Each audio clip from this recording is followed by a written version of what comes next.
नमस्कार, माझं नाव आहे सोनाली आणि माझं चॅनल अंदाज आपला आपलामध्ये तुमचं खूप सारं स्वागत। तर दिवाळीच्या रेसिपीतील पहिली रेसिपी आहे खुसखुशीत अशी खारी पुरी। करायला एकदम सोपी अशी रेसिपी आहे। चला तर मग लागूया कामाला। तर आता लागणारं साहित्य काय काय ते तुम्हाला मी सांगते। तर इकडे मी घेतलेला आहे पाव किलो मैदा, तसंच आपल्याला लागणार आहे मिरी आणि जिरं। तर मी प्रत्येकी 1 टीस्पून भरून घेतलेला आहे। तसंच आपल्याला लागणार आहे तूप। तर हे बघा, हे असं घट्टवालं तूप आहे। तर हे आपल्याला 4 ते 5 टीस्पून भरून लागणार आहे। चवीप्रमाणे मीठ आहे, तसंच मळायला पाणी आणि आपल्याला तळायला लागणार आहे तेल। बस आपल्याला एवढं साहित्य लागणार आहे।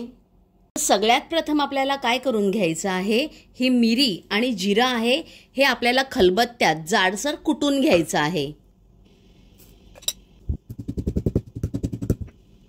तर इकडे आपण बघा जाडसर असं कुटून घेतलेलं आहे।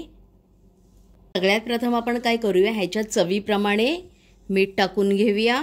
खारी पुरी आहे याचा अर्थ खूप सारं मीठ टाकायचं असं नाही, तुम्ही तुमच्या चवीनुसार टाका। तसंच हे कुटलेलं आपण हे आहे मिरी आणि जिरं हे देखील टाकून घेणार आहोत। ह्याला व्यवस्थित आपण मिक्स करून घेऊया। तर इकडे मी व्यवस्थित मिक्स करून घेतलेलं आहे।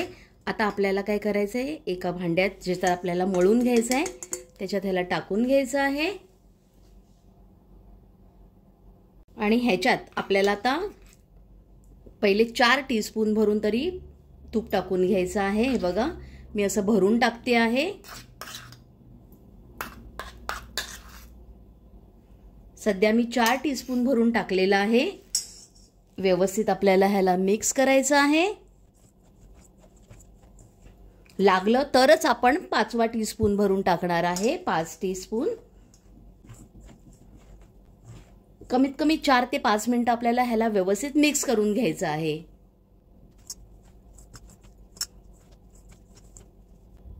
तर हे बघा, आपलं छान ह्याच्यात मैद्यामध्ये तूप व्यवस्थित मिक्स झालेलं आहे आणि अशी आपण मूठ बांधून बघायची। हे बघा, ही अशी टाईट वाली मूठ अशी बांधली गेली, याचा अर्थ आपलं तूप व्यवस्थित पडलेलं आहे।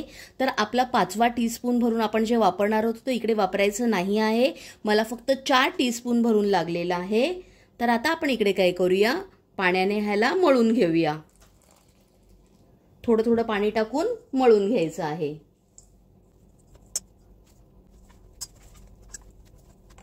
तर इकडे आपल्याला बघा अर्धा बाउल भरूनच पाणी लागलेलं आहे आणि पीठ आपलं मळून झालेलं आहे। तर आता आपण काय करूया, ह्याला कमीत कमी 2 ते 3 मिनिटं असं मळत राहूया।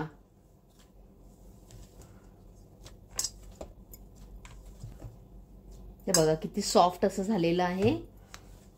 आता लास्टला थोडंसं आपण तूप घेऊया, ह्याला व्यवस्थित लावूया। हे बघा असं, आणि एक झाकून कमीत कमी 15-20 मिनिटाला तरी ह्याला बाजूला ठेवून द्यायचं आहे।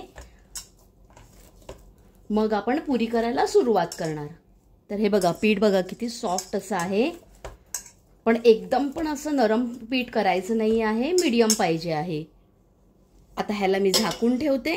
तर 15-20 मिनिटं आपण ह्याला बाजूला ठेवलेलं होतं।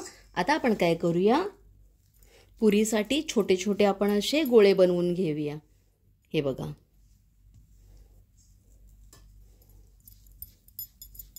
आणि तुम्ही ह्याला 2 तऱ्हेने लाटू शकता, एकतर एकदम पातळ किंवा सेमी थिक असं।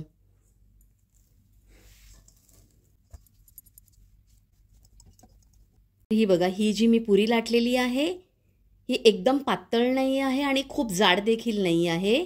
तर तुम्ही जेव्हा अशी पुरी लाटाल तेव्हा तुम्हाला काट्याने ह्याला टोचायला लागेल, आणि ह्याच्यापेक्षा जर पातळ तुम्ही लाटणार असाल तर विदाऊट काट्याने टोचल्याशिवाय देखील तुम्ही फ्राय करू शकता।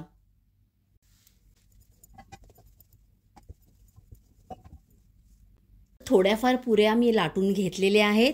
आता आपल्याला काय करायचं आहे, ह्याला असं काट्याने असं टोचून घ्यायचं आहे आणि आपण ह्याला आता फ्राय करून घेणार।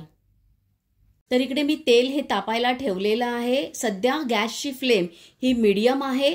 तेल तापल्यानंतर आपण गॅसची फ्लेम ही स्लो करणार आहोत। तर तेल आपलं हे तापलेलं आहे। आता आपण काय करूया, ह्याच्यात पहिली ही पुरी आपण टाकून घेऊया आणि आपल्याला स्लो फ्लेमवरच ह्याला फ्राय करून घ्यायचं आहे. थोडीशी अशी दाबायची म्हणजे ती फुलणार नाही.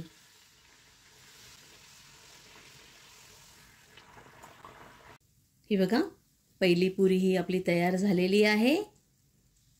आता ह्याला मी काढून घेते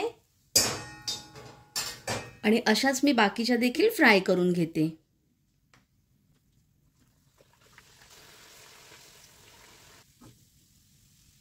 चला तर इकडे मस्त आपली खुसखुशीत अशी खारी पुरी ही तयार झालेली आहे. ही बघा, एक मी तुम्हाला तोडून देखील दाखवते. ही बघा किती मस्त अशी बनलेली आहे. ही रेसिपी तुम्ही नक्की ट्राय करून बघा, तुमच्या घरात सर्वांना आवडेल.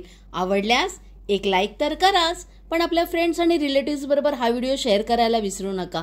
तसंच आजपर्यंत माझ्या चॅनलला सबस्क्राईब केलं नसेल तर प्लीज करा आणि तुम्हाला येणाऱ्या दिवाळीसाठी खूप साऱ्या शुभेच्छा. धन्यवाद.